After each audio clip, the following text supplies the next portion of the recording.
Everything is about to change. We are now entering the final stretch of Raising Kanan, and after the latest finale details, it genuinely feels like the writers are preparing us for the end of an era. There are only a handful of episodes left, yet there are still so many storylines hanging in the balance. The war between Rock and Kanan is reaching its breaking point. Breeze is becoming more important than ever. The Italians are quietly making their biggest moves, and every decision from this point forward feels like it could completely reshape the future of the Power universe. But what really caught my attention isn't just what the finale details tell us, it's what they don't tell us. Sometimes the biggest clues are hidden in what's being left unsaid, and when you start connecting everything we've seen throughout Season 5, a much bigger picture begins to emerge. In this breakdown, we're going to go through why these finale details may have quietly revealed how Raising Kanan is going to end, why Episode 6 could be the most important episode of the entire season, and why one final decision could change Kanan's life forever.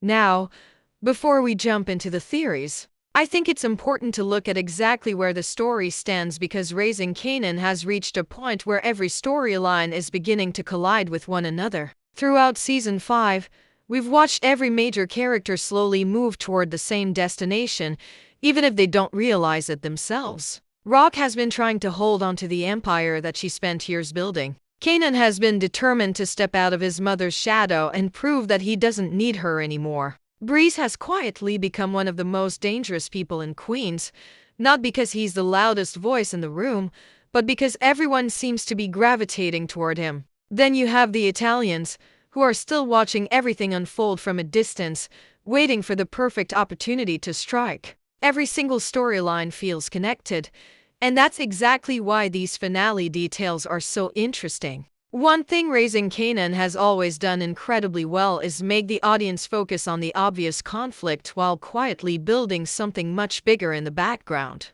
We all see the war between Rock and Kanan because it's right in front of us. Every episode reminds us that mother and son are now standing on opposite sides. But if you take a step back, you begin to notice that the real story may not actually be about their war at all. Instead, it may be about what happens after that war finally comes to an end. That's why Episode 6 feels so important. Usually, the episode before the finale starts putting every piece into position. Characters stop reacting and begin making decisions that can't be taken back. Alliances become permanent, betrayals finally happen, and people who have been sitting quietly in the background suddenly become the center of attention. I honestly think that's exactly what we're heading toward now. The finale details themselves don't reveal much, and I actually think that's intentional. Whenever a show becomes extremely secretive this close to the ending, it's usually because revealing even one small detail could give away the entire direction of the story.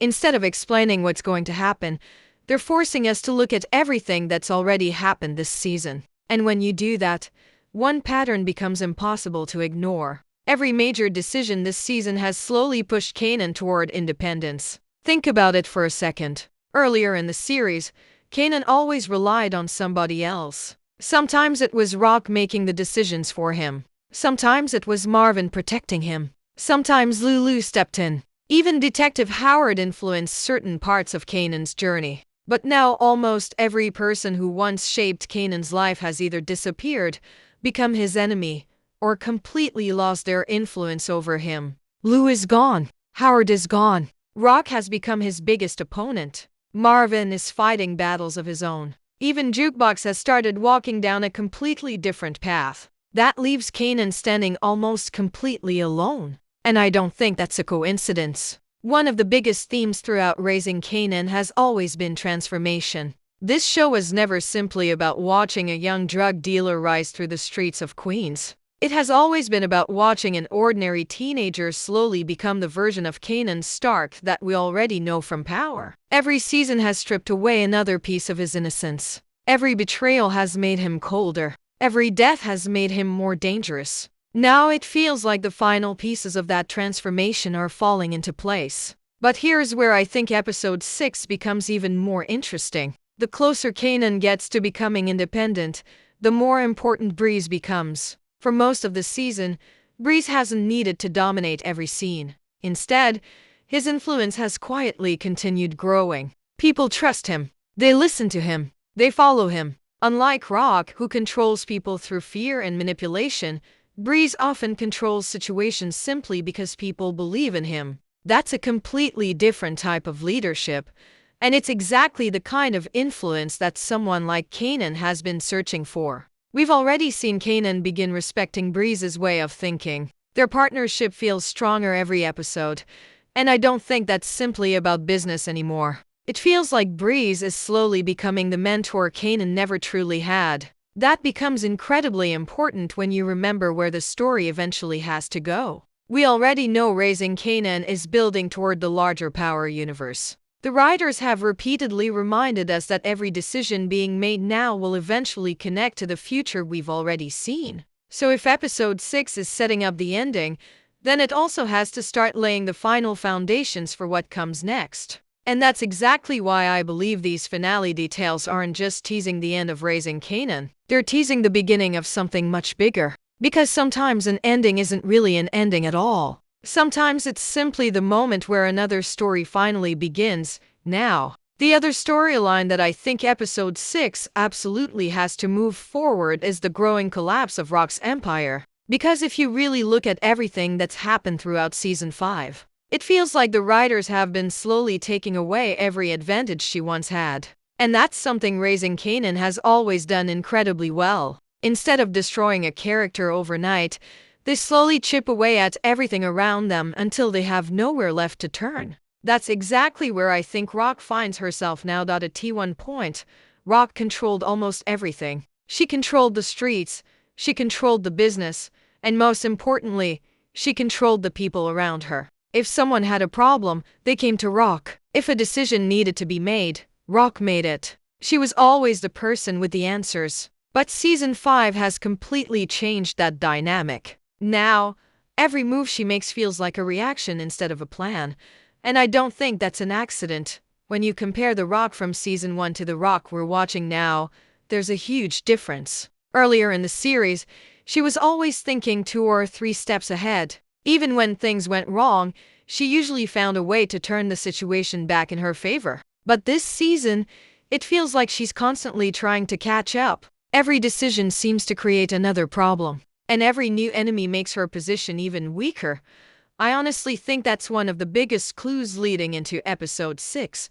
The finale details don't mention Rob directly, but they don't really have to. Her storyline has already been telling us where things are heading. The pressure is building from every direction, and eventually something has to give. The question isn't whether Rock loses something important. The real question is how much she's willing to sacrifice before it's all over.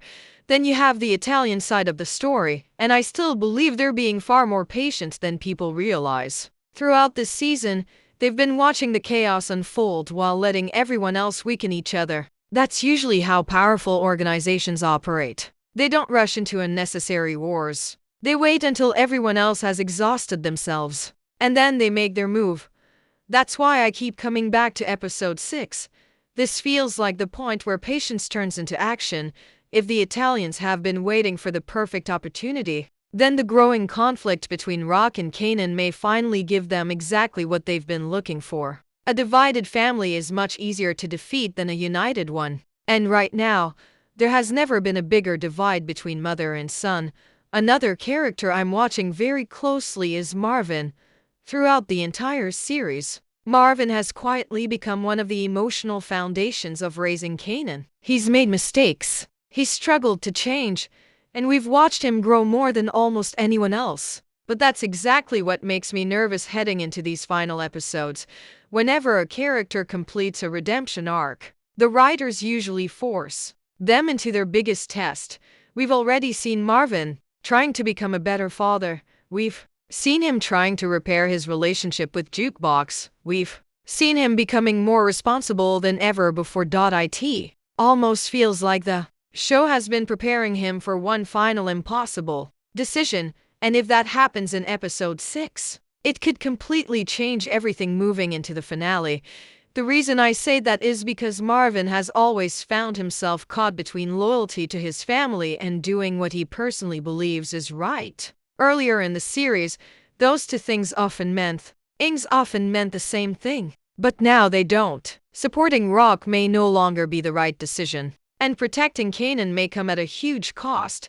That creates a situation where Marvin could find himself forced to choose one side once and for all. If he chooses Rock, he risks losing Kanan forever. If he chooses Kanan, he could become Rock's next enemy. Either way, there are no easy outcomes anymore. Then we also have to talk about Jukebox because her storyline feels like it's quietly building towards something explosive. Every episode has pushed her further away from the person she used to be. She's becoming more focused, more dangerous, and much more willing to cross lines that she never would have crossed before. That's why I don't think her story is slowing down at all. In fact, I think it's accelerating. If the information she's been searching for finally comes together, Episode 6 could become the moment where her entire mission changes direction.